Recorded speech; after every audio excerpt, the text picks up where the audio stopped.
Hi everyone from Ukraine. Today about cooking borscht. Classical Ukrainian borscht.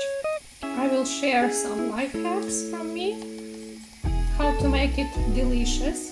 So you will need carrots, half of a large carrot or one small carrot, beetroots to make it look really nice and red, a nice dark red beetroot, garlic, onion, a potato or 2 potatoes.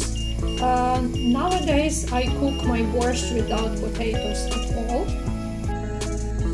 We start cooking borscht with putting meat. I have chosen this time beef into cold water. We add some salt to the taste, and I add half a tablespoon of olive oil, but it's optional. So our meat should be boiled. It will take approximately 30-40 minutes. You have to peel carrots and beetroots and to grate them neatly, finely. Add some garlic, chopped garlic. You may see some pieces here. Chopped garlic, chopped onion, half an onion. Add a half of a tomato, also finely chopped.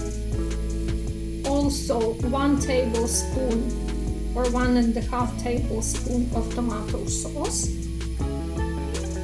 A little bit of oil, maybe half a tablespoon, and to stew everything on a very little low heat. Have a look what a color. Now I will cut half of the cabbage,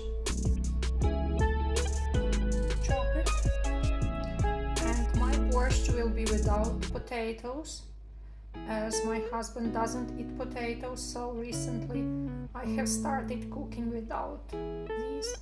The meat is boiled,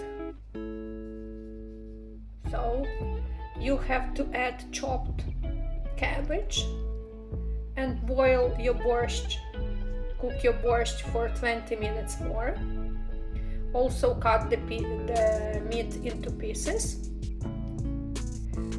Then, after the cabbage is boiled, you add the stewed vegetables. Here I mean stewed chopped onions, garlic, stewed together with beetroots and carrots. Then you let it boil for, you may add here also a bay leaf. It's somewhere here, I have added. Check for salt. If it's necessary, add a little bit more. And my life hack is to add chopped garlic. Don't be afraid. You won't feel the taste of garlic in your borscht. It will just improve the taste of borscht itself. And when serving borscht in your bowls that you choose, you may add little bit of sour cream and chopped fresh parsley. And here we are.